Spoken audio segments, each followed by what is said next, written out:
falar de um outro tema que tem estado também na ordem do dia, voltou esta semana com críticas de autarcas, nova gestão dos museus nas autarquias, ou então nos dois institutos, um instituto e uma empresa pública que o Ministério da Cultura decidiu criar. Tivemos críticas dos autarcas de Trás-os-Montes que acusam o Governo de estar a desclassificar museus. Por outro lado, na cidade de Braga, também uma petição já com mais de 10.000 assinaturas para impedir a transferência do Museu Dom Diogo de Sousa para a esfera da autarquia, porque dizem as pessoas, e diz essa petição, que assim será praticamente impossível o museu cumprir a função para a qual foi criado. Isto ameaça arrastar-se no tempo.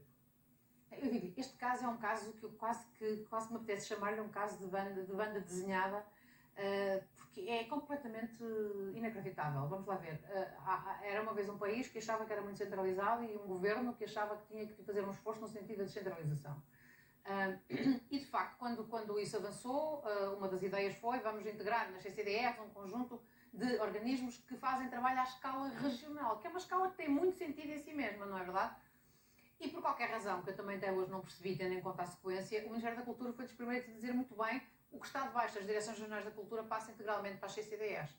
Pois era uma vez um ministro, e provavelmente era uma vez uns serviços do Ministério, que quando deram por ela, quando realmente pensaram no assunto e quando perceberam que isto ia avançar, se sentiram muito incomodados com esta transferência de competências para as CCDRs e, portanto, em primeiro lugar, perceberam que as CCDRs deviam ser transformadas em institutos públicos e, portanto, há que imediatamente transformar a Direção-Geral do Património em dois institutos públicos, não é? Um para a parte dos museus e outro para a parte da animação cultural. Portanto, vamos lá, podia claramente continuar com uma Direção-Geral, que, enfim, do ponto de vista da orgânica é claramente mais natural, teve de imediatamente subir para o Instituto Público, não fosse a CCDR ficar com mais autonomia, ou as CCDRs ficarem com mais autonomia, com mais alguma capacidade de atuação do que a própria Direção-Geral. Era o que faltava que isso acontecesse, tendo em conta que as CCDRs são de base regional e suas excelências são de base nacional.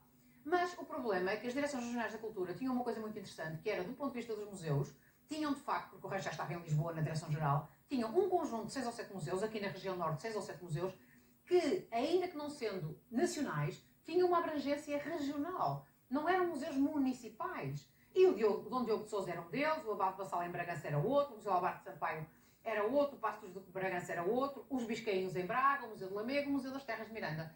Estes eram museus que se entendia que deviam estar a ser geridos em rede a uma escala regional e, portanto, estavam debaixo do chapéu da Direção Regional de Cultura. Com a reforma que o Governo implementou, passariam para a escala das CCDRs. Pois era o que faltava, Deus me livre, quando deram por ela, nas CCDRs é que não podem ficar. Portanto, há um ou dois que têm patinho suficiente para subirem a Lisboa e, portanto, adeus proximidade ao território. Estamos a falar, por exemplo, do Paço dos Duques de Bragança. E o resto era o que faltava que ficasse a ser gerido pelas CCDRs, toca a recambiar para as autarquias. Sem falarem com as autarquias, obviamente, e não percebendo que há aqui uma perda de escala óbvia, não é? Porque museus que não são municipais, que têm mais do que impacto local, que exigem, evidentemente, técnicos e equipas, enfim, com uma formação específica, habituadas a tratar do património, habituadas a tratar de museologia, não podem, de repente, ser recambiadas para as autarquias sem que as autarquias tenham capacidade para o fazer, para além de perderem, de facto, esta ideia de rede, esta ideia de escala, não é? E, portanto, isto é só ridículo. Isto é só ridículo. Isto devia ser simplesmente impossível.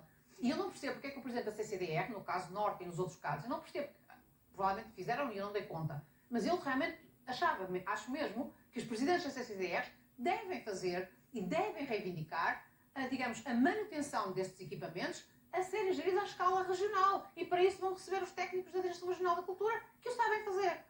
Não é? De certa forma, isto poderá ser mais um argumento para os detratores da descentralização, no sentido em que, às tantas, já há a tese de que, afinal, os municípios não querem receber competências. Mas é evidente, quer dizer, ainda por cima tem essa perfídia, não é? As CCDRs, o Sr. Primeiro-Ministro vai dizer 30 vezes que no seu mandato conseguiu descentralizar a vários níveis e também passar para as CCDRs. E para as CCDRs acaba por não passar nada, porque quando os ministérios dão conta que alguma coisa está para passar para as CCDRs, avocam para Lisboa, criam institutos públicos ou recambiam para os municípios, que é para garantir que à escala regional é que não fica mesmo nada. E depois, os municípios recebem equipamentos que não estão preparados para gerir, aos quais não deram qualquer acordo, não é? Sobre os quais não houve qualquer conversa, e é evidente que vão ter que ouvir, não tenho dúvida nenhuma, do Poder Central, a gracinha de que, afinal, quiseram entregar equipamentos para serem geridos com proximidade, e os municípios é que disseram que não sabiam, não podiam. Portanto, isto é, absolutamente pérfido, inacreditável, pouco maduro, e eu acho que de facto tem que haver aqui uma reivindicação. Os municípios não devem aceitar e as CCDFs devem reivindicar a manutenção destes equipamentos à escala regional. Têm que o fazer, do meu ponto de vista. Vamos para o nosso último tema, Cristiano.